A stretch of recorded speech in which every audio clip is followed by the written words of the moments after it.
예, 이제 뭐 시작하겠습니다. 오후에 일부러 가신 선생님도 계시고 그래서 이제 좀 시작하도록 할게요. 저도 녹음을 좀 하고 다시 하나 좀 여쭤보고 싶은데요. 네, 그러면 이런 해석학적 심리치료든 앞에 오전에 들었었던 이제 언어를 통해서든 이런 철학을 통해서든 해체시키면서 하는 것들 저는 대학교 때 총여학생회 할 때 여성신학 하면서 그때 제가 제 담론을 해체하는 것 속에서 자유를 좀 느꼈었고 그런 기분 정도 느꼈었지 제가 이 이론을 이렇게 파서 이것의 목적들 이런 걸 배워본 적은 없어요. 그리고 지금 상담을 하면서도 내담자가 그 대타자의 욕망으로부터 벗어나지 못하고 매여 있을 때, 그래도 그 내담자가 자기 욕구가 그래도 부모한테 인정받는 게 중요하다고 하면, 그것을 그걸 원한다면은 그 사람의 깊이 있는 그 욕구를 쫓아가는 것 정도 하고 있는데, 그러면 제가 여기에서 좀 목적을, 제가 유추하건대 어떤 주체로서, 어, 내가 담론에 의한 게 아니라 내 주체로서의 그런 걸 찾아가게끔 하는 건가요? 목적이 뭘까? 예, 어떤, 조금 그렇게 말씀해도 돼요. 그러니까 그것이 타자가 만들어 놓은 나가 아니라 나 주체로서의 나를 만들어서 그것으로서 살아가게 한다는데 문제는 저를 포함해서 타자가 만들어 놓은 나를 해체해 버리니까 나가 없어. 이게 문제더라고. 난 사실 이 얘기하면서도 가슴이 뭉클해요. 불쌍해, 너무. 타자가 만들어 놓은 나를 해체해버리니까, 아까 뭐 제가 그렇죠. 해체라는 게 겉옷 벗고 뭐 이렇게 속옷까지 못 벗겠다 이런 얘기 하지만 사실은 없어. 어떻게 보면 우리 삶이 주체로서의 나를 형성하는 거 훈련이 너무 안 돼 있다는 의미이기도 해요. 뭐 저는 이제 이거를 좀 써가면서 뭐 이 기법을 다 쓰는 건 아니지만 그냥 기법은 좀 쓰지만 상담의 목표를 여기까지 가려는 건 사실은 시간도 꽤 걸리고 또 내담자도 통찰이 좀 있어야 되고 저항도 무지무지 세요. 그런 과정들을 이렇게 하는데 제가 왜, 해체시키려면 뭐가 남지 이런 문제들이. 저도 왜 이 질문을 하게 됐냐면, 이제 제가 뭔가 매여 있는 것에서부터 이렇게 해체되고 나의 의미가 뭐지를 이제 찾아가고 있는데, 그것에 이제 추구하는 원래 본질, 뭐 코칭에서 말하는 본질, 내 원래 존재로서의 그 감을 좀 느껴보려고 그렇게 건너뛰어서 가긴 하지만, 거기 갔을 때 그러면 거기 갔을 때 나의 색깔, 내가 추구하는 것들이 뭘까에 대한 그것들을 찾아가는 건가 여기에서. 네, 근데 그게 뭔지 몰라요. 가본 적이 없어서. 네네. 칼바르트 신학 같은 데서 그렇게 얘기를 했던 것들이 왜 기득권 세력에서 못 받아들여지느냐? 안 가본 거걸요. 안 가본 그런데 거예요. 그런데 이제 뭐 마틴 부분가 어쨌든 나와 너와의 관계 속에서 우리 음, 나라는 사람은 또 존재한다고 하기도 음, 하고 막 이러잖아요. 네. 그러니까 그럼 이 속에서 그렇게 하면서 나라는 주체에 대해서 뭐 그런 걸 찾아가는 걸 하고 있는 건가? 내가 이 공부를 왜 하고 있지? 내가 지금 궁금해서 좀 한번 저한테 질문을 하면서 뭘 추구해 가고 있을까 생각이 들어서 좀 나눠봤어요. 그거에 대한 답은 그냥 개념적으로는 답해 드릴 수는 있을 것 같아. 지금의 나가 정말 주체적인 나냐? 아니면 남이 주체가 된 나냐? 이거에 대한 질문에서 남이 주체가 된 내가 있다면 좀 벗어내보자 정도의 수준의 답? 답? 네. 그 좀 벗어내면 뭔가 내가 있지 않을까? 뭐 이런 거라고 얘기할 수는 있는데, 근데 이론적 목표라면은 나라는 주체를 세워서 그 나로서의 언어들을 만들어 보자. 여기까지 가겠죠. 그런데 제 경험적으로 봐서는 좀 그런 부분들이 마음도 안 좋고 아직은 더 발전시키고 많은 분들이 더 고민해봐야 될 부분들이다라고 하는 게 선생님, 선생님 제가 알고 있기로 선생님 이제 그 종교를 가지고 계시고 이러니까 제가 여쭤보는데 인간의 죄를 벗겨내면 뭐가 남을까요? 인간의 죄를 벗겨내면 네, 그냥 저는 인간의 욕망, 욕구가 남는다고 생각하고 네, 거기에다가 종교인으로서 말을 한다면 그 내가 알지 못하는 신과의 그런 어, 신과의 어떤 연결성, 희미한 그거가 남을 것 같아요. 추상적인 거예요. 결국은 안 가본 길이잖아. 예를 들면 네, 종교적으로 얘기하면 그래 우리가 그 신라권이라고 그러죠. 그죠? 에덴 동산에 가본 적이 있어야지 에덴 동산 얘기를 하지. 그리고 그렇지만 우리 현상 세계에서 살면서 내가 가끔씩 본질과 연결될 때, 존재랑 연결될 때 음, 그것이다라고 추측할 수 있죠.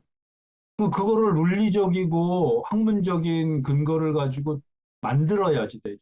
상담을 한다는 건 뭐 우리가 가끔 경험하는 어떤 내 감각적 경험을 그걸 근거로 타인을 변화시켜야지 된다면 그건 이론과 기법이 있어야지 되는 거니까. 그러니까 네. 이런 거예요. 제가 행복이 뭐예요? 불행하지 않은 거예요. 우리의 단어들이 되게 그렇다는 거예요. 그러니까 부정적 단어의 반대가 긍정적 단어다. 이렇게 지금 우리의 언어 습관이 엄청 돼 있어요. 왜냐하면 긍정적인 건 경험을 못 해본 거예요. 결국은 어떻게 보면. 음, 그것도 의미가 있는데 아까 제 얘기하느라 박정환 소장님 얘기 제가 잘 못 들었는데 아까 내가 가보니 그 세계에 가보니 내가 타인으로부터 벗어난 담론을 벗어난 내가 별 게 없더라. 주체로서의 그런 훈련이 안 돼 있더라. 그러면 추구하는 바는 그 주체로서의 나를 만들어가는 그걸 하고 계신 그렇죠. 거예요. 네, 별게 없더라가 아니라 네. 그거를 제대로 만들어 보질 못했기 때문에 음. 껍데기를 다 벗고 보니까 아무것도 없는 거예요. 껍데기 벗고 나면 뭐가 좀 있어야 되는데 그런 훈련이 너무 안 돼 있는 거예요. 아까 이제 뭐 매슬로 욕구 이론 같은 거 인정받는 나가 되라고 누가 얘기했냐. 그게 전부인지 알고 살아가는 이게 거죠. 엄마가 얘기한 거걸랑. 너는 나한테 인정받는 애가 되라라고 엄마가 한 얘기. 엄마라는 주체가 나한테 한 얘기고 나는 그거를 내사시킨 거예요. 이제 좀 이따 우리가 공부할 건데 내사시켜서 그거를 인정받는 욕구가 내 욕구인지 알고 살고 있다고. 그게 대타자의 욕구라는 거예요. 락강 쪽에서 나오는. 내 욕구가 아니라 남의 욕구야. 그게 나라고 보는 거예요, 지금. 그렇죠. 근데 그럼 내 욕구는 뭐냐라는 질문이 남는 거죠. 그럼 몰라. 안 해봤어. 이제 네. 이게 문제인 거예요. 안 해봤어. 몰라. 뭔지 몰라. 네. 아니, 골치 아파지는 거야. 이게 이제. 그래서 뭐 저는 그래요. 저 언어 구조 분석 이렇게 제가 가끔 하지만 뭐 기초라는 단어는 너무 거창하고 그냥 문을 한번 털을 한번 닦아 보겠다는 정도가 제 기준이에요, 사실. 그러면 이제 선생님은 저희보다 좀 먼저 가신 분으로서 여쭤보면 내가 갔더니 그렇게 주체로서의 내가 훈련이 되어 있지 않고 내 것이 없더라. 뭐 이렇게 좀 이렇게 단답형으로 말하기 죄송하지만 그러면 지금 이제 연세도 드셨잖아요. 연세도 드시고 그러면 내가 남은 인생 동안 내가 해야 될 부분들 내가 그럼 그것을 어떻게 채워갈 것이냐? 그런 고민들이 저희한테 좀 해나가 봐야 되겠죠. 다만 얻은 답은 그거예요. 순간순간 오늘하루 어떤 상황에서든 타인이 요구하고 타인이 지칭하는 내가 아니라 내가 스스로 결정하고 스스로 타인이 요구하는 행위가 아닌 그냥 내가 하는 행위를 한번 더 해보겠다. 예를 들면 다 같이 가서 내가 이제 부장이야. 선생님들 데리고 간 부장이야. 그래가지고 오늘 중국집 가서 뭐 내가 살게 먹자. 그래가지고 사람 많은데 짜장면 통일하지 뭐. 이랬을 때 아니요 저는 짬뽕 먹을래요라고 할 수 있는 거? 어떻게 보면 아무것도 아닌 것 같지만 너 다 짜장면 먹어라고 얘기했을 때 내가 나 짬뽕 먹을래요라고 얘기할 수 있는 거. 어쩌면 그런 거. 타인이 지칭하고 타인에게 맞춰 행동하라고 얘기하는 거에서 그냥 아니라고 말할 수 있는 것? 이건 너무 단편적인 얘기긴 하지만 어쩌면 그런 거 아닐까 이렇게 생각을 해요. 그냥. 아, 네. 감사합니다. 한번 공부하면서 좀 잘 그래. 찾아가보겠습니다. 우리가 이제 그 대답을 한 번 더 찾아가 봐야죠. 아, 갑자기 짜장면 먹고 싶다. 음, 교수님, 자, 이게 좀 네, 생뚱맞은 것 같기는 네, 하는데, 말씀하시죠. 생각나는 대로 좀 말씀을 드려도 네, 네, 될까요? 네. 지금 이제 제가 오늘 이 수업을 기대한 것 중에는 언어 구조 분석 기반 상담인데, 네, 이게 언어 구조 분석을 하려고 관심을 갖는 저의 마음은, 네, 내담자의 언어를 통해서 내담자 마음을 이해하고 싶다에 대한 저의 욕구를 해결하기 위해서 이제 네, 지금 제 수업을 열심히 지금 네, 듣고 있고요.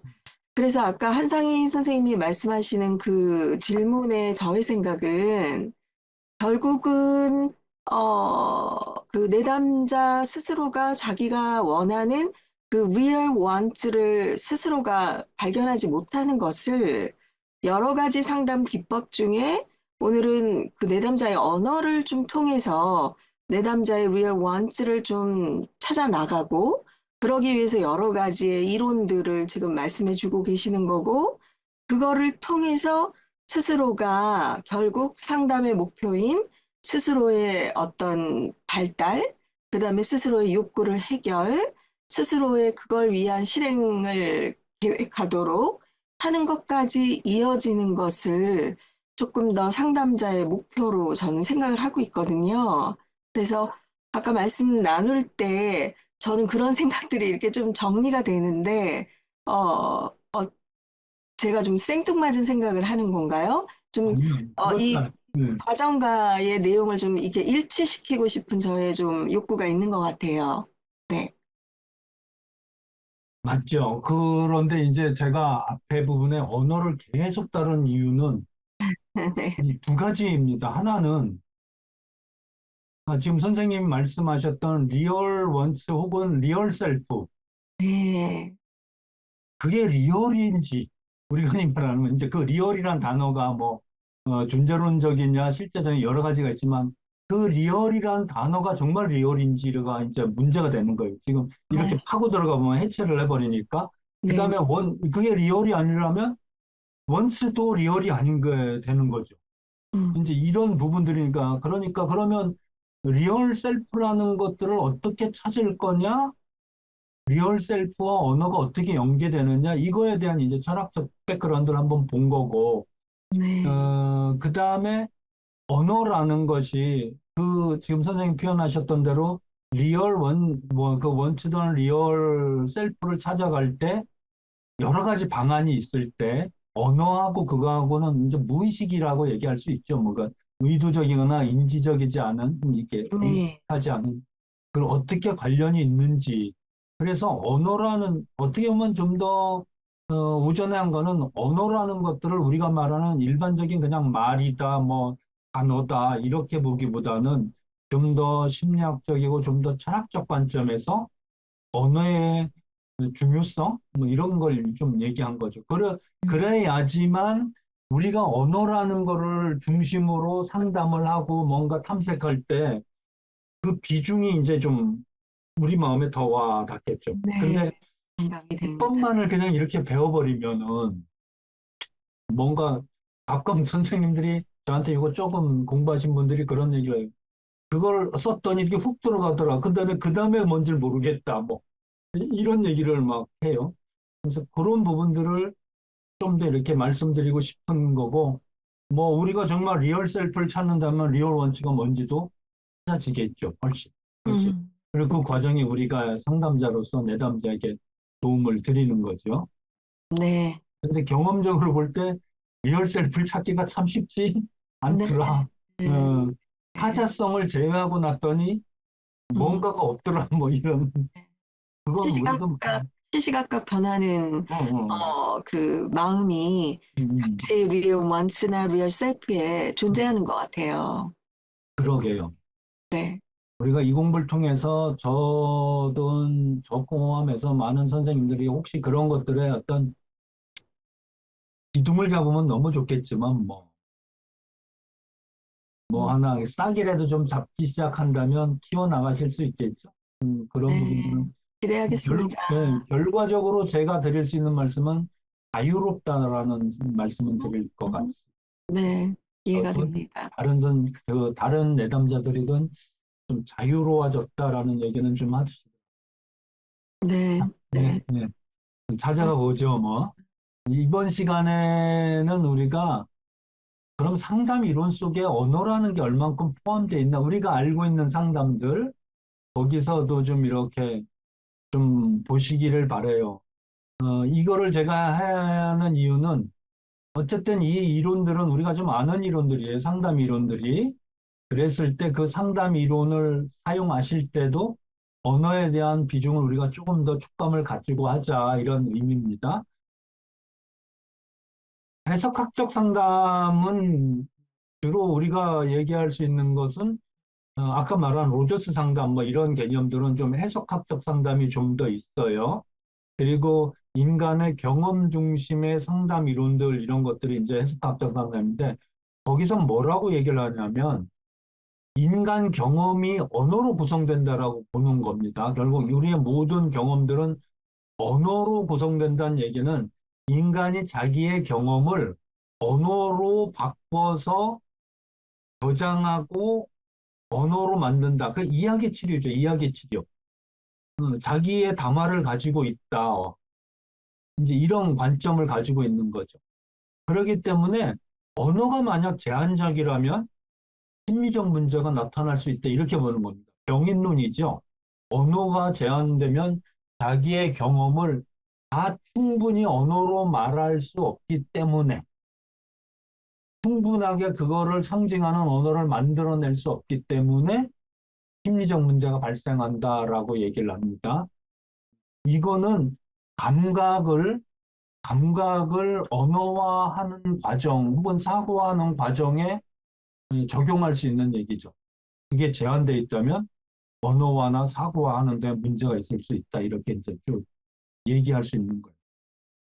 결국 이 얘기예요. 그래서 뭐냐면 자신의 감정을 충분히 표현할 언어를 가지지 못한다면 경험이 온전히 이해되지 못한다는 거예요. 경험은 이해되려면 언어화가 돼야 된다. 자기의 경험과 감정은 이해되려면 언어화가 돼야 되는데 그게 부족하다면 심리적 갈등이 지속된다. 이게 이제 나중에 락강 이론 뭐 이런 데서 이게 이제 영향을 주는 얘기들이죠. 예를 들어서 아동기 트라우마를 경험한 사람이 이 트라우마를 적절한 언어로 표현해내지 못하면 내면에서 감정이 계속 있다는 감정이 계속 있기 때문에 이 트라우마가 지속된다 이렇게 얘기를 하는 거죠. 트라우마 치료에서도 그거를 언어적인 것으로 바꿀 수 있는 것 이런 걸 굉장히 중요하게 얘기는 하는 타가 있습니다. 다가 그런 건 아니지만. 그러니까 치료에서는 내담자가 자신의 경험을 보다 명확한 언어로 표현할 수 있도록 돕는 과정이 포함이 된다. 이건 얼마 안 된 논문입니다. 2022년도 논문. 그러니까 이거는 이제 다른 얘기하면 제가 아까 말한 그려준 이 그림으로 보면은 자기 주체적인 기표를 다시 만들어낸다. 자기 주체성이 들어가 있는 언어를 다시 만들어낸다는 그런 거랑 같은 얘기죠. 예, 그래서 뭐 이제 이런 얘기들을 합니다. 그 다음에 정신화 기반 치료는 들어보셨잖아요. 그렇죠? 멘탈라이제이션에서는 감정을 언어로 표현하는 능력이 결여되어 있으면 이런 것들이 그 심리적 질병의 원인이다 이렇게 얘기를 하는 거예요. 그러니까 여러분 선생님들께서 많이 이렇게 들으셨던 정신화 기반 치료도 언어로 표현하는 능력을 굉장히 중요시 여겨요. 여기. 네, 정신화에서 감정 조절이라는 얘기를 하는데 그래서 여기 보시면 감정을 객관적으로 이해하고 조절할 수 있도록 하는데 환자가 자신의 감정을 언어화하고 분석하도록 돕는 것이 멘탈라이제이션에서 중요한 겁니다. 감정 조절의 한 부분이에요. 뭐 보통 우리가 감정 조절한다는 거는 어느 감정을 이렇게 막 발산하고 그 정화 경험, 감정의 카타르시스를 하는 것도 우리가 많이 쓰지요. 그죠? 그것도 에너지를 좀 줄이는 거니까. 그런데 어떤 이론들에서는 이렇게 그걸 언어화하는 능력이 중요하다 이렇게 보는 데가 있다는 겁니다. 정신화 기반 치료에서도 또 그냥 관계적 행동 치료라는 것이 있습니다. 관계적 행동 치료는 이렇게 관계 심리 치료하고 행동주의하고 쭉 연결한 건데 거기서도 그런 얘기를 해요. 스키너가 한 얘기입니다, 이게. 이게 생뚱맞아 보이는 스키너가 얘기한 얘기입니다. 이거하고 생뚱맞아 보이지만 인간은 언어를 통해 사물 간의 관계를 형성하는 능력을 갖춘다는 겁니다. 뭐 이게 좀 웃기는 것 같지만 행동주의 치료는 보통 동물들 대상의 실험들을 많이 하잖아요. 그럴 때 인간으로 이렇게 이걸 확산시켜 보면 결국 동물과 인간의 차이가 뭐냐? 언어를 쓴다는 겁니다. 의사소통은 동물들도 해요. 그리고 약간의 뭐 소리를 가지고 언어를 의사소통을 할지 모르지만 다양한 의사소통을 하는 그 기본, 뭐 기본이기보단 유일한 거죠. 언어가 발달됐기 때문에 한다. 그런 면으로 스키너도 이런 것들을 얘기를 하고 이건 나중에도 한 번 더 말씀하겠지만 언어적으로 구성된 릴레이션 프레임이라고 하죠. 이 관계적 틀이라는 게 있습니다. 내가 세상과 관계를 맺는 도식이에요. 도식. 프레임이라고 했지만 뭐 도식이라고 보셔도 됩니다. 이 도식을 언어로 구성시켜 놨다는 거예요. 사람이. 내가. 세상과 관계 맺는 방식, 도식, 틀 이런 거를 언어로 구성시켜 놨다. 그래서 이 관계적 틀 관점에서 무엇을 본다 이렇게 얘기를 한다는 말이죠. 그러니까 관계적 행동이 여기에 이런 얘기를 합니다. 관계적 행동은 직접적인 경험이 아니고 언어적으로 구성된 관계적 틀을 통해 확장된다. 이렇게 이해하시면 돼요. 대상관계에서 실제 대상과의 관계는 실제 경험이 아니죠. 대상 표상과의 선관계를 가지고 실제 대상하고 관계를 맺는 거죠. 예를 들면 우리 엄마는 시험 점수 낮게 나오면 무지하게 혼내라는 그 엄마 대상에 대한 표상이 내 머릿속에 있단 말이죠. 그죠? 그래서 오늘 시험 잘못 봤으면은 실제 경험은 시험지 내놓고 엄마가 혼내키는지 안 내놓키는지를 봐야지만 실제 경험인데 대상 표상이 이미 혼내켰죠, 머릿속에. 그러기 때문에 실제 경험에서는 안 내놔버리는 거예요. 왜? 대상 표상하고 경험하기 때문에. 똑같은 얘기로 이해하시면 됩니다. 우리가 세상을 관계 맺는 건 이미 내 안에 있는 그 표상 틀하고 이미 관계를 맺기 때문에 다음 행동을 한다 이렇게 보시면 같은 얘기예요. 그렇게 보면 이건 도식이라고 보셔도 되고 뭐 이해하는 거는 그렇게 보셔도 됩니다. 그래서 이런 얘기를 하죠. 언어적 관계 형성이 부정적인 자동적 사고 강화한다.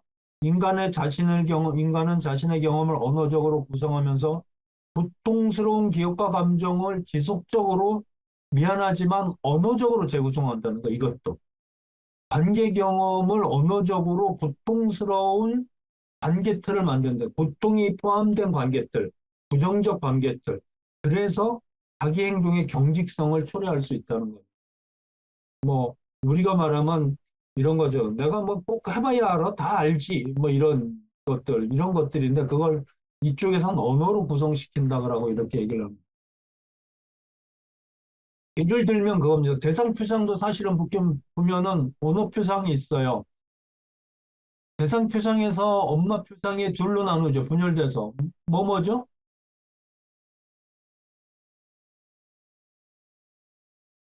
좋은 엄마, 나쁜 엄마잖아. 이미 좋은, 나쁜 이런 언어로 구성시켜 놨단 말이지. 그게. 좋은 엄마, 나쁜 엄마. 그러니까 어떤 엄마하고의 안 좋았던 경험들을 감각적인 그런 것들을 다 아까 우리가 얘기했던 대로 형상화하고 말로 형상화하고 해가지고 좋은, 나쁜 이런 언어로 구성을 시켜버린다는 거예요. 그럼 엄마는 그 언어적 표상 안에 갇히죠, 엄마가. 그리고 나는 그 틀 안에 갇히고 이렇게 이제 얘기를 합니다. 네, 관계적 틀 이론이라는 건 이런 겁니다. 이거는 심리적 고통을 언어적 과정에서 기인한 거로 봅니다. 이 관계적 틀 이론은. 그래서 나는 실패자야라는 이 틀 이론, 나에 대한 도식이죠. 어떻게 보면 도식. 내지는 대상 표상으로 보면은 자기 표상이죠. 자기 표상, 실패자 이런 것들이 단순한 문장에 불과할 수도 있지만 사람들은 이걸 사실로 받아들인다. 중요한 용어입니다, 이게. 이 관계적 틀 안에 있는 것이 사실로 받아들이고, 우리 내담자들이 늘 하는 얘기가 뭐예요? 아니, 저는 그거 못하는데요. 저는 원래 그러는데요. 청소년 애들 대인관계 문제 있을 때 너 내일 아침에 가걸랑 옆에 짝꿍한테 안녕 그렇게 한번 하고 와. 그게 숙제야 그러면 저는 못하는데요. 그렇게 상 얘기하걸랑요? 이유? 나는 다른 사람에게 말을 걸 수 없는 사람이야라는 표상이 있어요. 나에 대한 표상이. 그러니까 그 다음 행동이 안 나오는 거죠. 이게 사실이니까. 자기 입장에서는. 그런 걸 이제 관계적 틀 이론이라고 얘기를 합니다. 그랬을 때 이 아이에게 계속 그거 하고 와를 할 것이냐, 좀 더 깊은 의미로 그 아이가 갖는 부정적 관계적 틀 이론을, 틀을 깰 것이냐, 깨는 과정으로 한번 가볼 거냐, 뭐 이런 거죠. 어느 게 옳은 상담이다라고 얘기할 건 없습니다만, 좀 그런 것들이. 이제 사회구성주의 치료라는 것도 있습니다. 이게 후기 구조주의에서 나온 건데, 뭐, 비코스키 같은 사람들이 쭉 나온 건데, 사회학 쪽에서 많이 얘기하는 거죠.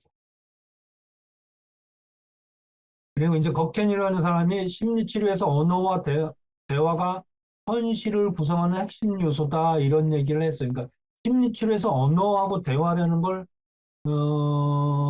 많이들 주장은 했어요. 근데 이게 지금 상담심리 쪽에서 언어가 지금 자꾸만 뭐좀 삼밥신세가 돼서 좀 그러긴 해요. 지금 이거 올해 논문이죠? 그죠? 요즘 많이 이런 것들이 좀 더 외국 논문들은 좀 더 있습니다. 또 언어와 담론에서 사회구성주의 치료 보면은 사회적 담론이 개인의 정체성과 행동을 형성할 수 있다라고 본다는 겁니다. 근데 형성할 수 있다가 아니라 제가 보기엔 거의 그래요. 거의 그래. 거의. 사회적인 담론이 우리를, 행동을, 자기 주체를 결정 지어줬다죠. 결정 지어줬다. 너는 이래. 뭐, 이라는 결정 지어줬다. 그러니까 되게 집단적 가치관이 우리에게 요구한 사회적 자아들이 대개는 타인이 지어준 정체성이죠. 이게 사회적 담론. 이제 맥락주의 문화 같은 거죠. 이런 거죠. 우울증을 가진 사람은 나약하다. 미안하지만 상담하는 우리도 받아들이고 있는 담론이에요, 이게. 그렇죠? 대체적으로. 그래서 이런 담론이 강한 한 20년 전만 해도 치료받으러 가기 어렵죠, 우울증 환자들이.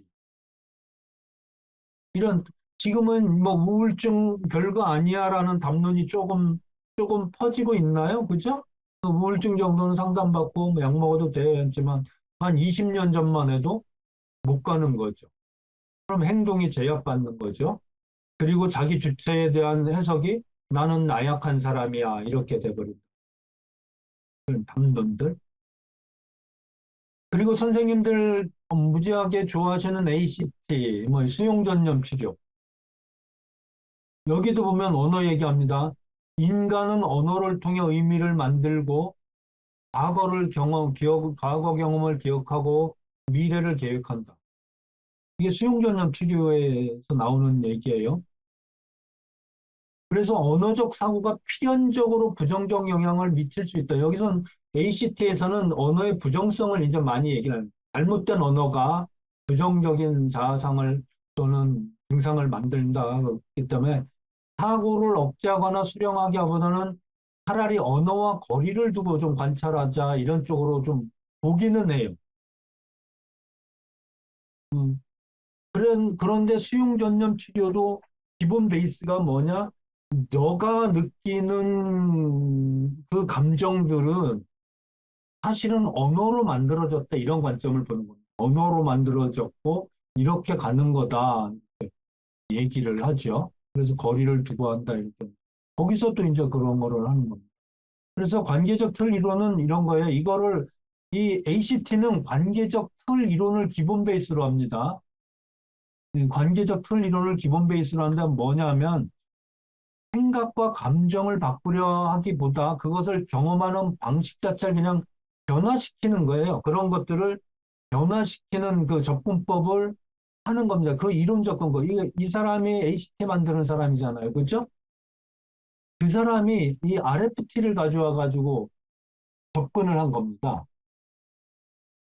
그리고 RFT라는 이 이론 자체는 언어에 대한 이야기들이고, 그러니까 ACT를 사실은 깊게 하시려면 언어에 대한 이해들이 좀 많이 있어야 되는 부분들이. 선생님, 죄송한데 관계적 틀 이론 다시 한 번만 어떤 거라고 생각하면 돼요? 앞에서 하나씩 말씀을 해주셨는데, 예, 이 관계적 틀 이론이라는 것은 내가 세상을 보는 도식이라고 그냥 하셔요. 그냥 그렇게 이해하시기 좋게 제가 표현하자면 신도식이요? 도식. 신도식 치료로 생각하면 예, 돼요? 예, 그렇게 생각하시면 거기 도식에는 뭐 이렇게 많은 도식들이 열 몇 개 뭐 이런 거 있잖아요. 그런 거 네. 말고 그냥 아, 네. 행동치료에서 온 거니까. 인지치료에서도 나오는 스키마, 하나의 틀. 그냥 네네네. 세상을 바라보는 안경, 나를 바라보는 안경, 이런 거로 그냥 이해하시면 훨씬 도움이 됩니다. 그냥, 아, 그래, 네. 네. 근데 그걸로 지금 수용전염 치료에서 왔다. 그러면 그거랑 어떻게 뭐를 여기서 수용전염 치료에서 쓴 거예요? 수용전염 치료를 만드는 이 양반이 이 네. 수용전염 치료를 만들 때 관계적 틀 이론을 기반으로 했다고요. 스키마를 스키마 도식을 기본으로 했다. 근데 그 관계적 틀 이론은 언어가 만든 틀을 얘기하는 거예요. 음. 어떤 경험이 만든 틀이 아니라 언어로 우리가 아, 만드는 틀인데 대개는 부정적 틀이죠. 고통을 그래서 주는 틀. 예, 알겠습니다. 그러니까 이 얘기는 뭐냐면 수용전염 치료에서 네가 느끼고 있는 감정적 고통은 네가 언어로 만들어 놓은 틀 때문에 생긴 거야. 음. 실제적인 거 아니야. 그러니까 거기에 신경 너무 쓰지 마. 음. 그러니까 그러면 네 목표를 네가 정말 바라는 가치 있는 것들을 언어로 만들어서 그거에 전념해 이 얘기를 하는 거예요. 그러니까 긍정적 언어 틀이죠. 수용 전념에서 전념 부분은 긍정적 관계 틀이라고 볼 수 있죠. 그죠? 긍정적 언어와 좋은 걸로 만들어진 틀. 감정은 부정적 언어로 내가 만들어 놓은 틀. 이렇게 보시면 이해하기가 쉽습니다. 부정적인 언어로 만들어 놓은 틀 때문에 감정적 고통 받지 말고 긍정적 언어로 만들어 놓은 그 가치, 전념할 만한 가치에 거기에 네가 이렇게 가. 그러니까 수용전념 치료하려면 제일 먼저 핵심이 뭐예요? 가치부터 찾아야지 고통의 핵심을 두는 게 아니라 가치 먼저 찾아야지 돼요. 그래야지만 이 정서적 고통을 경험하고라도 내가 쫓아갈 만한 가치가 있는 거라 가는 거잖아. 그게 중요해요. 근데 더 밑에 내려가면 이런 얘기를 할 수 있는 겁니다.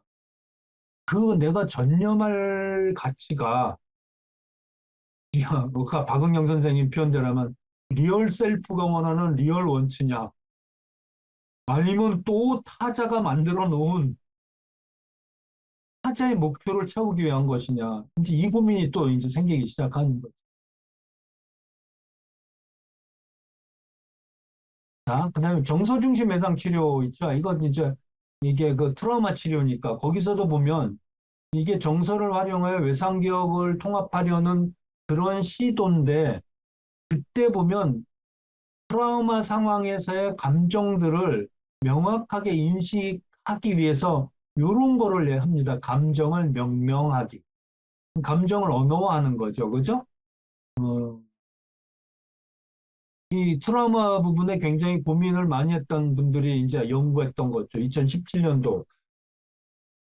그래서 감정을 언어로 표현하는 것이 감정 조절 능력 중에 하나다. 아까 앞에서도 나왔죠?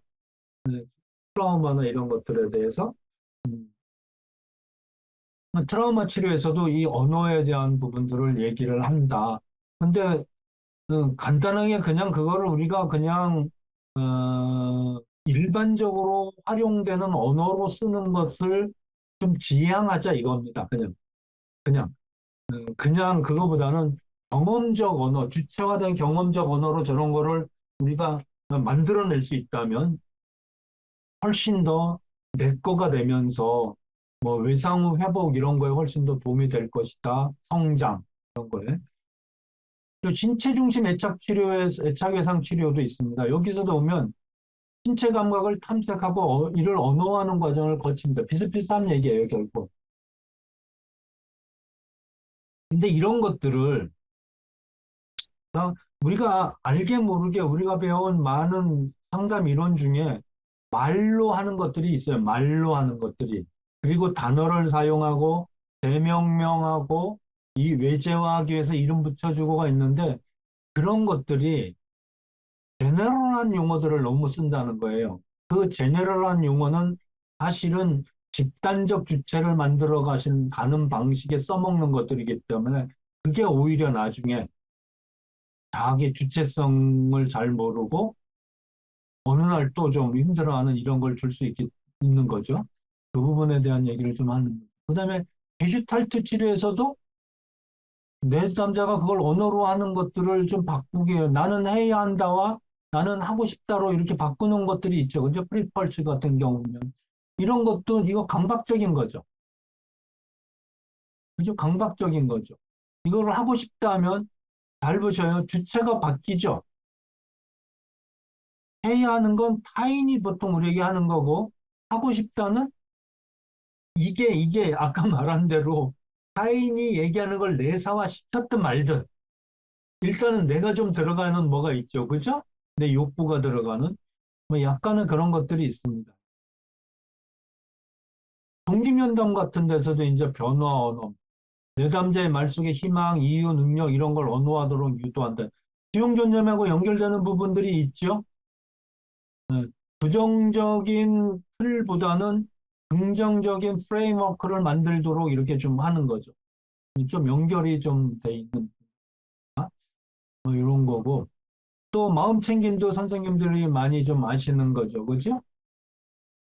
거기 보면 자기 친절 연습 같은 거 할 때 따뜻한 언어 사용하라고 나에게 얘기를 해요. 친구에게 따뜻하게 말하는 것처럼 나한테도 따뜻하게 부드럽게 말해라. 이런. 그러니까 뭐 어찌됐든 이런 것들이 뭐 좀 더 깊이 파고 들어가면 여러 가지 할 얘기가 있지만 하여간 일반적으로 우리가 좀 언어의 긍정성 같은 것들을 자꾸만 우리 스스로에게 좀 얘기해라. 부정적 언어보단 이런 얘기들을 하죠. 자기교시 훈련 같은 거 있죠? 왜? 자기교시 훈련. 또 스피치 같은 데서도 보면은 막, 자기가 되고 싶은 어떤 것들을 말로 해서 막 100번 외워라, 막 외쳐라 이런 거 하잖아요. 그것도 일종의 다 그런 겁니다. 언어, 그걸 우리가 일반적인 얘기로는, 아, 말은 힘이 있어. 언어가 파워풀해. 이런 얘기들을 할 수 있는 거지만, 그거를 오늘 우리가 공부한 그 밑에 부분들로 가보면, 그냥 그렇게 남이 주어진 언어, 단어, 어떤 문장이기보단 이게 정말 바뀌어진 자기 주체성에서 나온 말들을 해서 자기 주체적인 단어, 자기 주체적인 문장, 그리고 정말 자기 주체적인 담화를 내가 할 때 나는 존재하는 거죠. 이 개념으로 보자면.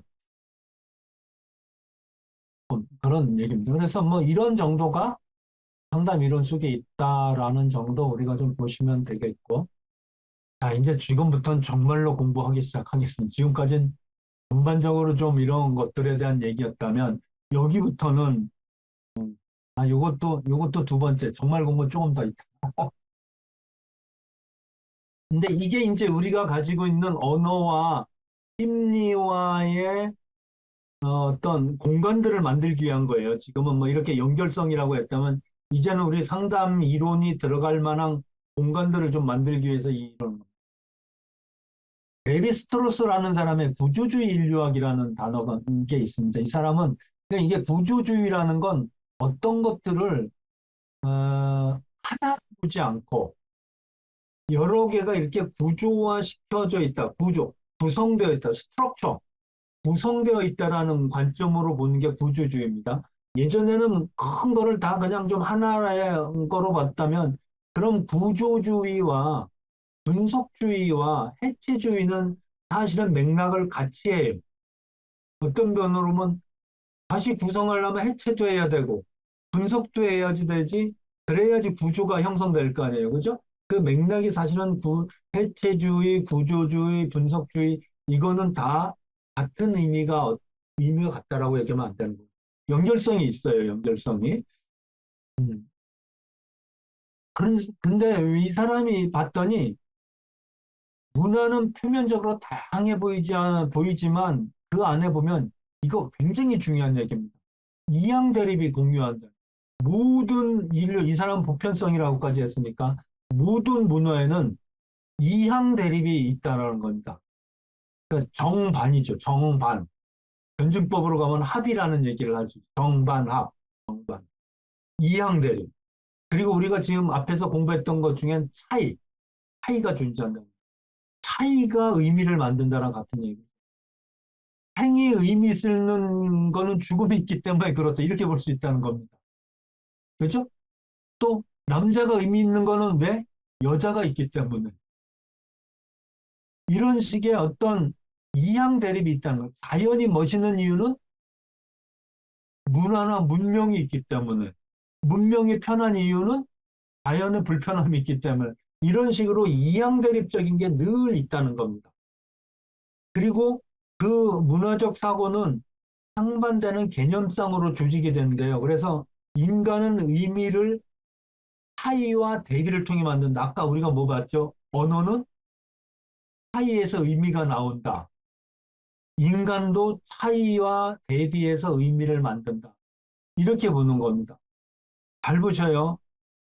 저나 우리 모두가 우리 상대적인 문제 때문에 심리적 질병을 무지하게 거의 100%라고 하면 좀 센가? 상대적 의미입니다. 우리 보면 애들이 다른 애들이랑 대인관계 안 되어 왔을 때 절대적으로 내가 안 된다가 아니야. 누구는 말 잘한다. 선생님들 가난해요? 왜 그지들이 답을 안 하지? 뭐 대전역에 가면 부자죠, 그죠? 근데 저 강남 쪽으로 가면 좀뭐 그지죠. 그러니까 이 의미라는 건 굉장히 이렇게 차이와 대비를 통해 만든다는 의미죠. 이게 이제 구조주의 인류학에서 자기를 어떻게 구성하느냐 이제 이런 얘기들을 합니다. 그러면서 이제 신화라는 얘기가 나오는데 이거 중요합니다. 신화는 사실의 서술이 아니랍니다. 그냥 문화의 무의식적 구조를 드러내는 텍스트고 반복적 서사 구조다 이렇게. 신화는 이야기를 전달하는 게 아니고 모순과 대립을 중재하고 사회 질서를 유지하는 기능을 수행한다. 신화는 인간 무의식의 구조의 편이다. 이제 이게 뭔 얘기냐? 이렇다는 얘기예요. 여기서 이제 보시면 날 것하고 익힌 것은 대립을 하죠. 이 대립은 사람을 불편하게 합니다. 이게 이제 나중에 혐오라는 것들을 얘기할 겁니다. 이 뒤에 가서. 경계라는 기존의 경계가 무너지거나 경계 근접이 오면은 사람이 굉장히 혐오라는 것들을 가져온다고 해요. 다음에 얘기할게요. 그럼 날 것과 익힌 것은 공존하기가 어렵죠. 대립 상태니까. 그러면 중간에 중재, 정반, 합이 나와야 되는데 그게 뭐냐? 발효된 거예요. 이건 날 것도 아니고 익힌 것도 아니에요. 근데 그걸 날 거라고 얘기할 수도 없고 익힌 거라도 얘기할 수 없어. 양쪽이 공존할 수 있는 뭔가가 나온다는 이게 신화라고 보는 거예요. 그리고 이것들로 문화가 구성된다.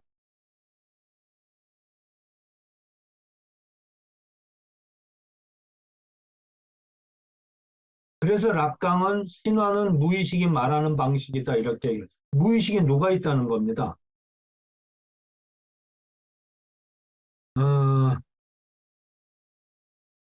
어, 그렇게 얘기할 수 있죠. 합의.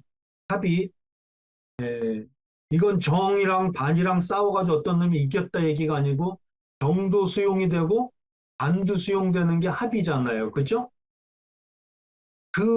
그것이 신화라고 보는 겁니다. 그러니까 신화는 실제예요, 아니에요? 신화는 실제가 아닙니다.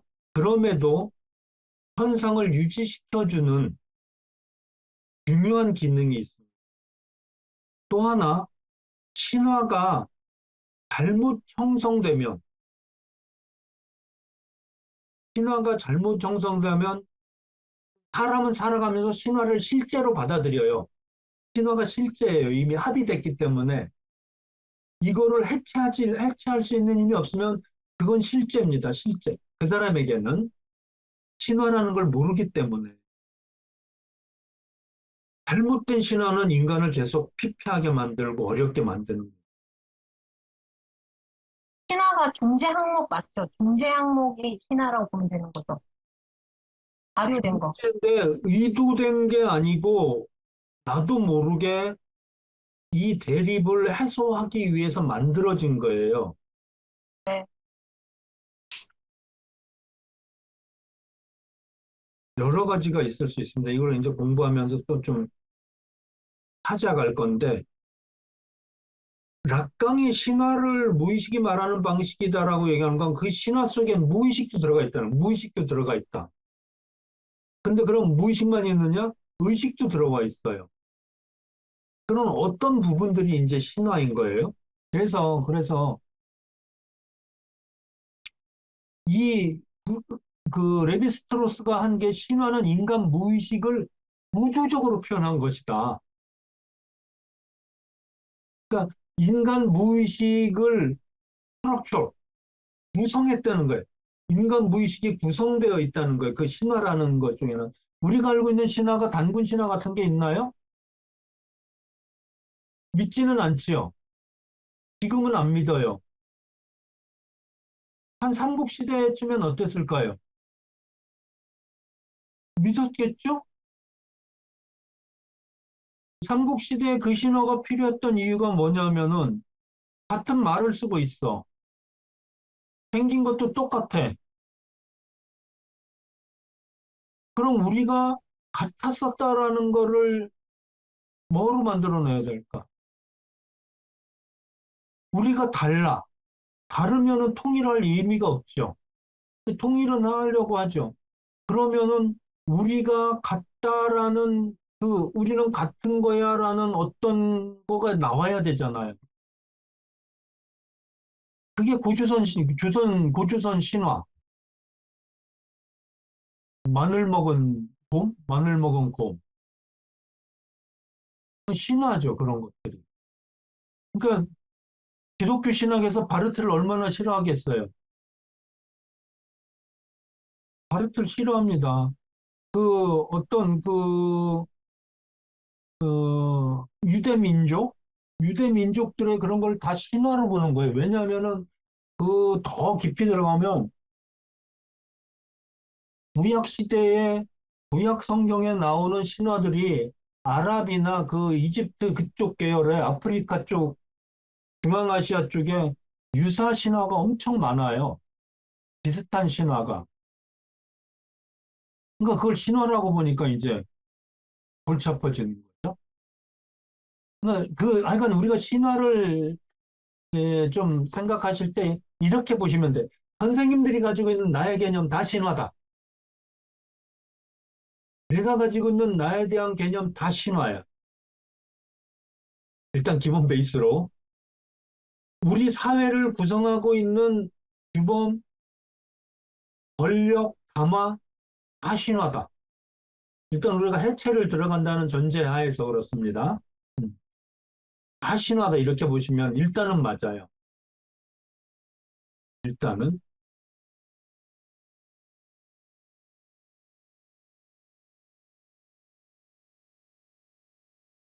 예를 들면 정치적인 얘기 하나 할게요. 지금 이재명 대통령이 일본 갔죠. 근데 많은 사람들이 그래요. 미국부터 왜 안 가느냐, 뭐가 문제가 있다. 대한민국 대통령이 되면 무조건 미국 대통령 먼저 만나야 된다. 이건 신화고 담론입니다. 사회적 구성체제를 형성하기 위한 어떤 것들이에요. 그게 옳고 그름의 문제를 얘기하자는 게 아닙니다. 그냥 우리에게 있는 어느 것들이 어, 신화다라는 전제하에서 얘기를 해보는 게 좀 편하다, 필요하다 정도 이렇게 얘기를 하겠습니다. 그래서 신화가 뭔가에 대한 것들을 일단 좀 개념을 좀 가지셨으면 좋겠어요. 신화. 음, 그러면 네, 그거 개념을 잘 들었어요. 네, 그러면 이제 저는 이제 기초적으로 알고 있는 게 프로이트가 말한 전의식, 의식, 무의식 있잖아요. 네. 저는 이런 사회 구조적인 담론을 그냥 의식과 전의식에 있는 것 정도로 생각했는데, 근데 그게 아니라 무의식까지 깊이 침투해 있는 거라고 보면 되는 거예요. 제가 좀 용어가 너무 무의식은 우리가 지금은 알지 못하니까요. 제가 다, 말씀하세요. 알지 못하는데, 응, 그것을 무의식을 그냥 인간 원초적인 내가 원하는 것이 무의식에 있다 생각했는데 그게 아니라 여기서 말할 땐 사회 구조적 담론이 내 무의식에 침투해 있는 것까지 지금 보고 있는 건 거죠. 그건 융으로 얘기하면 집단 무의식이라고 하시면 되죠. 그러니까 집단 무의식. 융이 얘기한 집단 무의식. 뭐 프로이드의 무의식보다는 융의 집단 무의식. 그래서 네. 여기서 말하는 신화는 인간 무의식의 구조적 표현을 할 때 집단 무의식과 좀 이상하게 보면 되는 건가요? 그렇게 봐도 됩니다. 뭐 똑같은 개념이라고 얘기할 수는 없지만 우리가 가끔 공부하다 보면 좀 더 명료하게 이걸 구분해서 이해하겠지만 큰 틀로 이해하실 땐 집단 무의식이다라고 얘기를 해요. 해도 돼요. 근데 이건 이제 내사된 거걸랑요. 타자성이 내사된 거예요. 타자성이 내사된 거.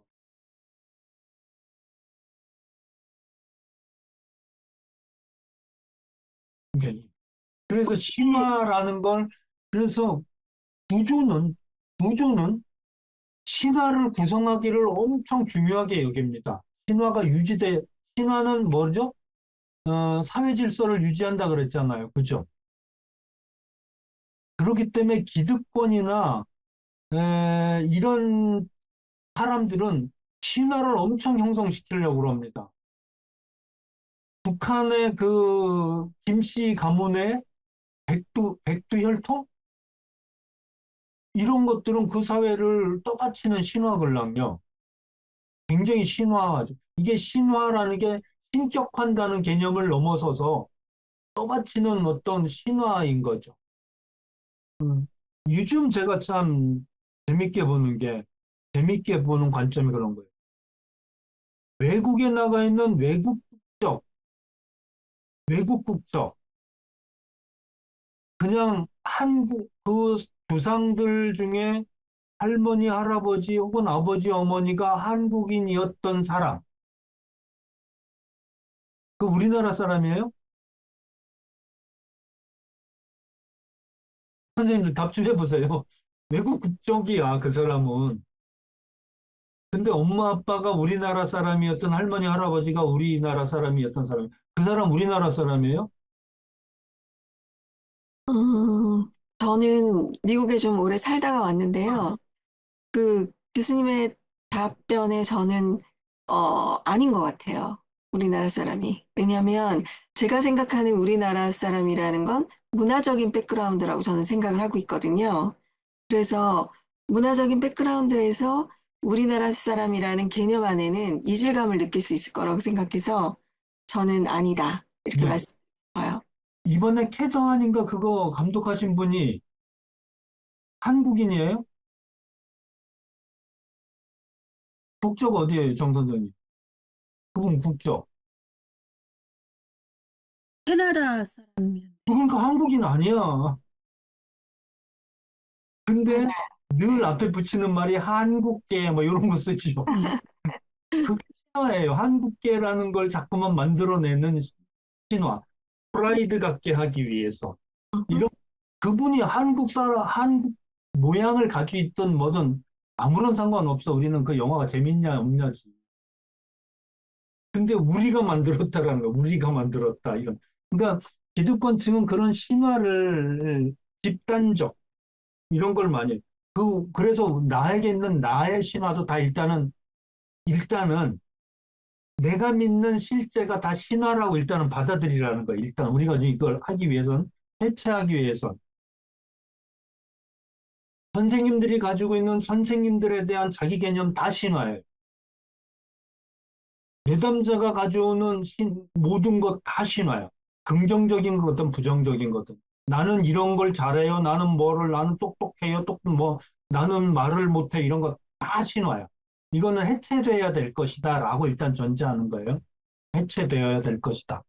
뭐가 맞고 뭐가 틀리고는 구분하지 말고 일단. 왜? 신화는 내가 지금까지 살아오면서 살기 위해서 구축해 놓은 언어예요. 그냥, 그냥 실제는 아니라는 거야. 실제. 내가 실제라고 믿고 살아온 거지. 이제 보시면 그래서 이런 얘기를 하는 겁니다.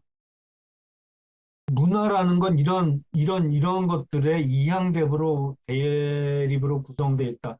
결국 그럼 어떻게 얘기할 수 있어요?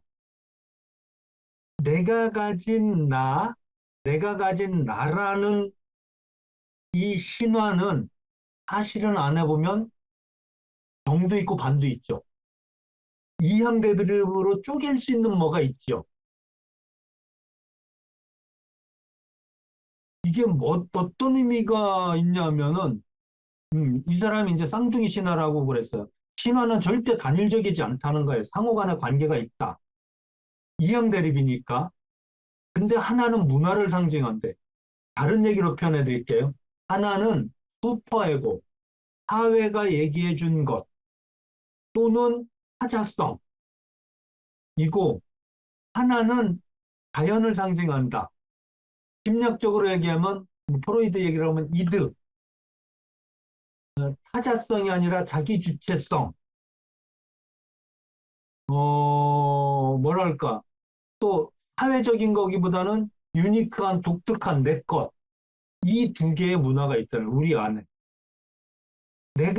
나의 신화 안엔 그 두 개가 어디, 그냥 우리가 한 개로 봤기 때문에, 신화 하나로 봤기 때문에 해체하지 않고, 분석하지 않고, 한 개로 봤기 때문에 그런 색깔이지, 어, 가만히 있어봐. 빨강하고 녹색 섞으면 무슨 색깔 나와요? 검은색 나오나? 정 선생님 무슨 색? 네? 빨강하고 녹색 섞으면 뭐 나올래나? 하여간 그거는 빨강도 아니고 녹색도 아닌 뭐 이상한 색깔 같지만 사실은 보면 안에 빨강하고 녹색이 있다는 이 보색, 이게 대비색이죠. 그러니까 내가 믿는 나의 신화는 하고 들어가면 두 개로 나누어지는 문화적 신화와 자연적 신화, 슈퍼에고의 신화와 이드의 신화. 이것도 제가 지금 신화라고 얘기해요. 예? 그거 자체도 신화일 밑에 가면 정말 날 것이냐 아닐 수도 있다는 그거 자체도 우리에겐 신화일 수도 있다는 거예요. 하여간 사회가 요구하는 내가 요구하는 내가 원하는 이런 것들이 늘 이양대립돼 있다는 거예요. 그게 늘 뭐예요? 갈 수도 없고 안 갈 수도 없고 저걸 죽여 살려 뭐 간단하게 얘기하면 그런 거죠. 다이어트 한다고 치킨을 앞에 갖다 놓고 먹고 먹을까 말까. 먹을까는 누가 얘기하는 거고 말까는 누가 얘기하는 걸까? 해보면 말까는 사회적자일 가능성이 많죠. 다이어트를 해야 되니까. 사회에서 나에게 날씬을 요구하니까. 뭐 건강이 아니라면. 먹어는 누가 얘기하는 거예요? 내가 얘기하는 거예요. 이런 얘기들이죠. 그리고 밑에 가면 있다는 거죠. 그래서 이 둘이 갈등을 하거나 하나가 희생된다 이렇게 얘기합니다. 그러니까 내담자의 문화적 신화와는 자연적 신화는 공존한다. 다른 말로 하면 내담자에게 빨강 플러스 녹색은 노랑 또는 갈색 계열이라 된대요. 갈색 계열이. 우리에게 오는 내담자는 이쪽 관점에서 얘기하자면 양가적 신화가 갈등 상태다 이렇게 볼 수 있다는 겁니다. 그걸 이 사람은 정반 합의 뭘로 가져오는 것 같지만 사실은 그 밑에 가보면은 양가적 신화가 굉장한 갈등을 하고 있다라고 보시면 되죠. 그러니까 이게 내가 뭔지는 모르겠어요. 다만 이런 거 있어요. 그 상사가 막 뭐라 그러면 아이 더러워 사표 써. 가 있고 야 쓰면 안 돼. 이게 내 안에 두 개 있잖아. 네. 그래서 사표 쓰면 안 되는 대개는 사회적 신화일 수 있어요. 나에게 돈 벌어오라고 시킨 뭐 우리 자식 새끼라든가 남편이라든가가 타자성이 있잖아. 타자성 있는 게 사회적 신화라고 보시면 돼. 반면에 타자성이 없이 그냥 내 순수하게 맘먹고 막 이러는 것들은 자기 주체성이라고 보면 돼. 이게 정당한 그 분리는 아닙니다. 그럼에도 불구하고 이해하기는 이게 훨씬 좀 편하실 거예요. 그죠? 그런 것들이. 그래서 사표를 내야 돼, 말아야 돼, 이럴 때 오잖아. 그럼 내요. 그럼 애들하고 우린 뭐 먹고 살라고요. 그럼 내지 마요. 그러면, 어우, 열받아서 어떻게 다녀요. 그럼. 나보고 어떡하라고요. 그러면, 뭐 이렇게 얘기하는 거죠. 그러니까 늘 그런 그 타자성과 자기 주체성 사이에 어떤 갈등이 있다. 이렇게 봅니다. 자, 그래서 우리는 늘 이렇게 이 내담자의 양가적 신화, 양가 감정, 그냥 우리 표현대로 하면 양가 감정이라는데 그 양가 감정을 비슷한 류의 타자성끼리의 양가 감정 이런 거가 있으면 이건 확 해체해버려야 되고 자기 주체성과 타자성 속에서 이렇게 갈등할 때를 좀 보여야 된다. 예를 들면 엄마는 이렇게 하라 그러고 아빠는 저렇게 하라 그러는데 나는 어떻게 해요? 두 개 다 타자성이죠. 그런 거는 우리에게 있어서는 중요한 게 안 돼요. 나와 타자성의 갈등들. 엄마는 이렇게 하고 아빠는 저렇게 하라는데 어떻게 해? 그럼 둘이 일단 합의 보신 다음에 얘기하라고 그래. 이러면 되잖아. 그죠? 그 다음에 이제 소시르의 구조주의 언어학이라는 걸 또 하나 우리가 좀 가져와야 돼요. 별로 문거 다 가져오죠? 근데 이런 백그라운드가 있어야지 우리가 이거를 더 연구하고 공부하기가 좋아요. 이 사람도 이제 구조주의죠. 언어를 스트럭처럴하게 보는 겁니다. 이렇게. 구성된 구조적이다라고 보는데 이 사람은 이렇게 하나 봤어요. 이거 굉장히 중요한 용어입니다, 선생님. 랑그라는 거는 아까 우리가 얘기했던 사전적 언어 혹은 좀 더 나가서 사회적 의미가 있는 암시적 의미도 좀 포함을 할 수 있어요. 그러니까 한 언어 공동체가 공유하는 언어의 사회적 규칙, 집합 뭐 이런 거기 때문에 여기서는 독신여가 사전에서 나오는 혼자 사는 여자라는 사전적 의미에다가 우리가 아까 가지고 있던 약간 암시적인 어떤 의미도 포함되어 있다라고 정도 보시면 됩니다. 랑글을. 파롤은 어느 개인이 특정 상황에서 실제로 말을 하는 개별적 언어 행위예요. 그렇기 때문에 이거는 밥 먹어. 이거에 저거는 밥 먹어. 이거에 우리가 사전적 의미는 밥 먹어라. 쌀로 만든 뭔가를 입으로 넣어라. 뭐 이런 얘기죠. 그리고 또 좀 암시적인 거로 하면은 그냥 때 됐으니까 뭐 배를 좀 채워라. 뭐 여러 가지가 있을 수 있는데 하루는 이겁니다. 밥 먹어. 밥 먹어. 밥 먹어. 이런 겁니다. 이건 개인의 어떤 것들이 들어가 있는 거예요. 지금 우리 만나면 밥 먹었니? 뭐 식사하셨어요? 할 수 있죠? 조선시대의 보릿고기 때는 식사하셨어요가 굉장히 의미 있는 얘기겠죠. 그죠? 지금처럼 있는 게 아니라. 그러니까 이 개별적인 언어 행위는 개인 경험이 포함되어 있는 말하는 행위예요. 타로는. 언어는 두 개다라고 보는 겁니다. 그래서 그냥 우리가 보통 얘기하는 랑그가 있고 파롤은 그 사람의 언어 행위입니다. 상담에서는 그 사람의 언어 행위를 보는 거죠. 언어의 어조, 말끊김, 언어를 어떻게 하느냐, 어떤 단어를 쓰느냐, 하여간 그 사람의 말하는 행위 자체를 우리가 분석하는 거예요. 그러니까 굳이 보면 이 언어 구조 분석의 힘이라면 타롤이라고 볼 수도 있습니다. 타롤. 뭐 이제 통시적 언어, 공시적 언어 이런 것들은 뭐 얘기를 하는데 이거는 그냥 좀 넘어가겠습니다. 이 언어학에서 얘기를 합니다. 중요한 거 이거입니다. 파롤. 랑그와 파롤. 보통 내담자들이 오는 거는 랑그를 가지고 얘기를 하죠. 아까 말씀드렸죠. 좀 더 함축된 그리고 일반적으로 사용되는 그런 용어를 가지고 나하고 대화를 시도한다.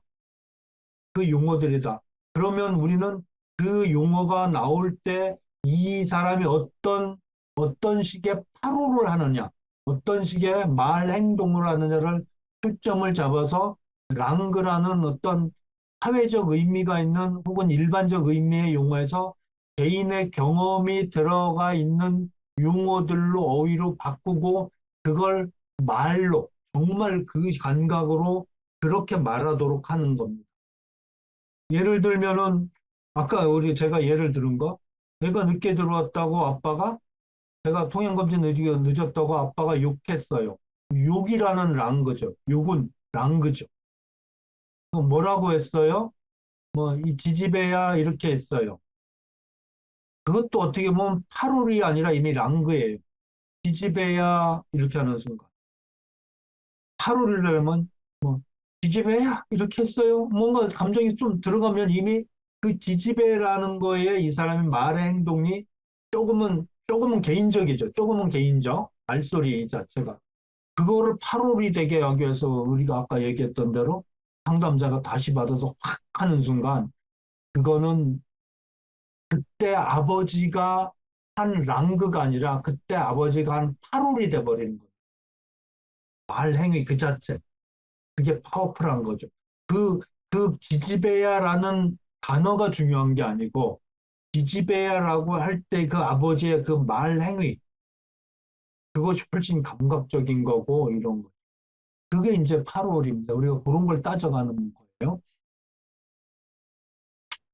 그래서 이렇게 이제 소시르 구조주의 언어학에서는 두 개를 칩니다. 언어는 기호로 이루어진다. 기호다. 사인이다. 언어는 사인이다. 이렇게 얘기하는데 기호는 기표와 기의로 나누는데 기의는 말 그대로 의미적 개념이에요. 어떤 소리.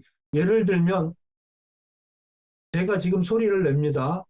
TV 하는 순간 TV라는 구체물과 연결이 되죠. 그죠? 또 뭐 우정 하면 이런 우정이라는 이 소리 음파가 우정이라는 어떤 뜻을 갖지요. 그죠? 그런 걸 그냥 기의라고 해요. 그리고 기표는 지금 제가 말한 말, 소리, 이런 음성적 형식을 기표라고 합니다. 조금 애매해요. 애매한데 이거를 구분을 할게요, 선생님. 아까 수치와 부끄러움 두 개는 단어 단일이 의미가 있어요. 수치라는 의미 있죠. 그죠? 느낌이 있지. 그죠? 부끄러움. 수치와 부끄러움은 지금 소리가 다른 소리지요? 다른 소리임에도 불구하고 비슷한 의미를 갖긴 해요. 그냥 그것이 고정되어 있을 때 우리는 기의라고 들어요. 기의라고. 우리가 랑그는 기의이에요. 수치 뭐 사전 찾아보면 뭐 나온단 말이에요. 부끄러움 뭐 나온단 말이에요. 거기에 우리가 현혹되면 안 되는 거예요. 왜냐하면 기는 기표 속에 미끄러지기 때문에. 그러면 무슨 얘기냐면 기표는 제가 그때 어땠어요? 네, 부끄러웠어요. 이렇게 부끄러웠어요가 기표예요. 근데 부끄러웠어요. 이것도 같아요. 지금 뜻은 똑같으죠? 응. 기의는 똑같아요. 부끄러웠대 찾아보면 단어는 똑같잖아. 부끄럽다, 부끄럽다. 그러나 기표 속에서는 부끄러웠어요 라고 하는 이 음성적 형식 속에서 지의가 바뀌어요. 이화랑 선생님 같으면 어떻게 표현하려나? 치스러웠어요 뭐 이러려나? 매웠으니까? 응. 수치스러웠어요 뭐 이러려나? 그 청양고추 매워 먹었듯이? 말하는 행위 자체가 이미 기의, 의미를 바꿔버려요. 그리고 부끄러우셨어요? 이제 부끄러웠어요. 부끄러웠어요? 예, 부끄러웠어요. 부끄러웠어요. 어쩌전 일 때문이에요. 그래서 부끄러웠어요. 부끄러우셨구나. 아니요, 아주 수치스러웠어요. 이렇게 바뀌어버릴 수 있어요, 이게. 그러니까 기의 자체도, 단어 자체도 바뀔 수 있고, 말소리 자체에서 그 의미, 기의가 바뀔 수 있어요. 이게 이제 언어라는 겁니다. 그래서 기의와 기표라는 것들에 우리는 주로 뭐를 해석하는 거예요? 기표를 따라가는 겁니다. 기표. 기의를 따라가기보단 기표를 따라가면서 기의가 바뀌는 거를 우리가 찾아내는 거예요. 그러면 선생님, 저는 이거 배우기 전까지는 그냥 의미만 들었어서 기의를 찾아갔었다면, 이제 기표를 찾아간다는 건 그 사람이 말하는 톤, 그 사람이 그 감정이 들어가 있는 그것들을 그 음성 형식을 더 따라간다는 거네요. 좀 다르네요. 다르기보단 더 내려갔다라고 보시면 됩니다. 지난번에 저희가 선생님들 집단할 땐 기의 찾는 방식들을 좀 얘기해 드렸어요. 간단합니다. 그리고 제가 이따도 뭐 우리가 어떻게 해가지고 이걸 우리가 훈련해 나갈까를 말씀드릴 건데 처음엔 기의 찾는 것부터 말씀드릴 거예요. 그냥 그래도 그게 더 우선은 접근하기가 한 걸음 가기가 쉬워요. 기표를 따라간다는 이런 거예요. 아까 그냥 부끄러웠어요라고 말씀하시더니 지금은 부끄러웠어요 이렇게 말씀하시네요. 이 차이가 뭐예요? 이렇게 가는 겁니다. 그러니까 음성 그 같은 톤, 단어를 썼는데. 그러니까 그 단어 워딩이 아니라 그거를 표현하는 방식 말하는 거죠. 그렇죠. 말소리 방식.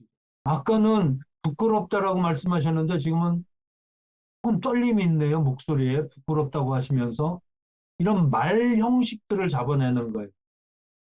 굉장히 좀 까다롭긴 하지만 처음엔 이거보단 기의 찾아가는 방식을 제일 먼저 가르쳐 드릴 거예요. 그게 그래도 접근하기는 제일 좋아요. 그래서 이제 이렇게 보시면은 본질적으로 연결된 것이 아니라 이거예요. 그냥 사회적으로 합의된 걸 뿐이에요. 이런 것들이. 그러니까 기표와 기의는 같다라고 보지 마시라는 거예요. 놀랍다. 이건 무슨 의미예요? 놀랍다. 놀랍다. 놀랍다의 뜻. 서프라이즈나 아니면 어떨 땐 어이없다. 또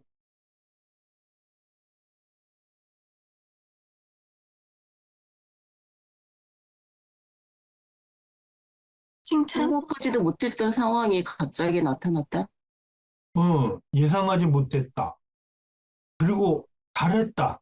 네, 칭찬. 잘했다. 사전적 단어는 뭘까요? 예, 놀랍다가. 랑그라는 거는 이제 놀랍다의 사전적 의미죠. 그런데 어떤 사람들은 선생님들 애들 칭찬하는데 놀랍다라는 칭찬 써보신 적 있으세요? 잘 써요? 그렇게 하면 좋아하는 친구들이 있더라고요. 네. 네. 그러니까 그런 걸 잘 쓰셔요? 네. 원하는 거를 느낄 땐 저는 잘 써요. 파롤이 될 땐 이게 불편한 사람도 있다는 거예요. 누구에게 놀랍다라는 표현을 쓰려면 약간 HY 성향도 좀 있어야 되고 뭐 약간 의도적으로 뭔가도 있어야 되는데 잘 안 쓰는 표현인 사람도 있다는 거예요. 예. 그러면은 이 놀랍다는 표현은 개인화되면서 파롤이 돼버리면 기의가 달라져요. 우리도 지금 봤잖아. 놀랍다라는 말을 쓰는데 기의가 다 다르죠. 누구는 뭐 칭찬, 누구는 뭐 어이없다, 누구는 예상하지 못했다. 근데 내담자가 그래서 놀라웠어요 이렇게 하면 물론 맥락 속에 이해는 좀 하겠지만 상담자의 상담자 가지고 있는 심성 어휘집에 딱 갖다 대는 순간 이미 서로 안 맞기 시작하는 거죠. 그 이제 기표를 좀 따라간다는 거고 또 이런 얘기예요. 고유한 본질은 다른 기호와의 차이로 그 의미를 갖는다. 똑같은 얘기하고 있어요. 의미는 본질이 아니라 언어의 차이에서 발생한다라는 거. 계속 차이를 얘기를 하죠. 그건 또 언어는 사회적이다. 그래서 이런 얘기를 합니다. 언어라는 건 의미를 전달하기 이전에 의미를 생성한다. 이게 우리가 말하는 이렇게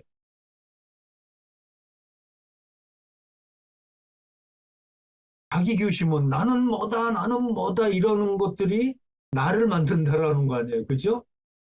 나의 의미를 만드는 게 실제로 나는 그래서 이 의미를 누구한테 떠넣는 게 아니라 이 말이 나를 만든다라고 이렇게 보는 거예요. 이 밑에서 이렇게 보면 이제 그렇게 얘기할 수 있어요. 그래서 내담자는 사회가 정해준 체계에 따라 언어로 의미를 생성했다는 거예요, 이 사람.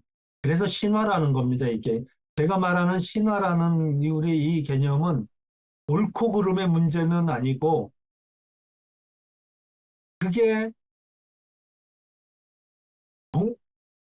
불변의 진리는 아니라는 거예요. 불변의 진리는 아니다. 그리고 그 밑에는 두 개의 어떤 구조적인 쌍둥이 문화가 양가적인 게 있다. 근데 대부분의 사람들은 타자성에 의해서 자기 의미를 생성하고 있다. 이것이 이제 우리가 좀 해체를 좀 해보자 이런 거의 전제죠. 선생님, 저희 네. 시간 10분 가져요. 여기까지만 하고 저도 이제 좀 쉴래요. 이거는 안 할 거예요. 이거는 안 할 건데 요 뒤만 잠깐 하고 한 5분만 더 할게요. 언어를 연구한 정신분석학자는 이 뒤에 우리가 공부할 거기 때문에 쭉 보기만 할 겁니다. 그냥 다만 프로이드도 이런 얘기 했다. 말실수가 무의식의 표현이라는 얘기 프로이드가 한 겁니다. 우리 심리학 할아버지께서 하신 얘기예요, 이게. 나중에 나온 얘기가 아니라는 겁니다. 그래서 언어라는 건 억압된 욕망과 충동이 나타나는 창구다라고 프로이드 할아버지가 했다고. 언어는 무의식적 표현 수단이자 검열과의 전쟁터라는 거예요. 이게 이제 이분이 한 얘기 중에 참 정말로 생생한 얘기예요. 언어는 무의식이 나오고 의식이 이걸 검열을 한다는 거예요. 이거 어디예요? 전의식이지요. 선생님들이 알고 있는 프로이드 이론대로 하면 이게 뭐예요? 의식이 무의식이 자꾸 튀어나오려고 하는 이 중간 전의식. 언어도 전의식이라는 겁니다. 이 사람의 얘기는. 비교적 의식이 꽤 많이 통제는 하지만 말 실수가 있는 그 순간이 무의식이 까꿍 뭐 이렇게 하는 순간이라는 거 이게 뭐 전의식 단계라는 거 이게 프로이드도 언어를 엄청 중요시 봤다라는 거죠. 오늘 멜라니 클라인 이 사람은 아동계의 원초적인 환상이 언어로 표현된다라고 얘기를 하는 거죠. 그 뭐 멜라니 클라인은 주로 하는 게 뭐예요? 놀이치료죠. 애들 놀이치료. 놀이치료에서 이게 뭐야? 이게 뭐야? 어떻게 하고 있어?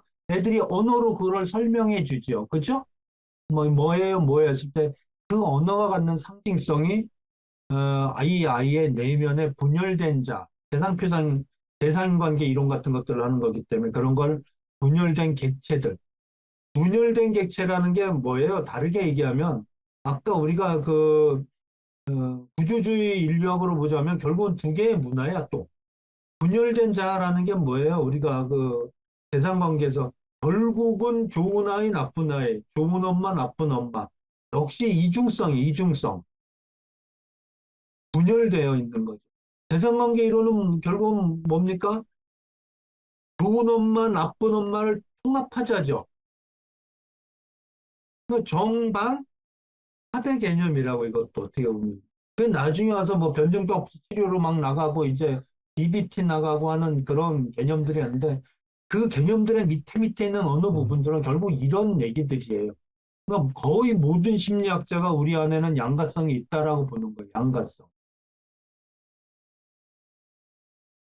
이제 이런 거를 한다라고 했고 그 다음에 비온, 락강, 크리스테파 그 다음에 오그드는 우리가 공부를 할 거기 때문에 그냥 넘어갈 거예요. 이거는 그냥, 이건 저희들이 계속 공부할 거예요. 지금 이제 좀 이따. 그래서 뭐를 보냐, 이것도 넘어갈 거예요.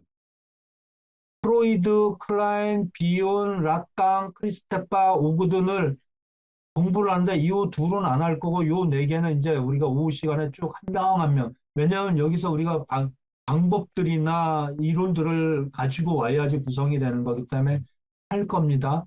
요걸 제가 지금 보면서 요런 건 뒤에 있다. 요건 정리라고 보시면 돼. 나중에 공부하고 한번 정리하자 이렇게 보시면 돼요. 그래서 좀 쉬었다가 9분이니까 3시 반부터 할까요? 비온 공부하는 걸로 이렇게 하겠습니다.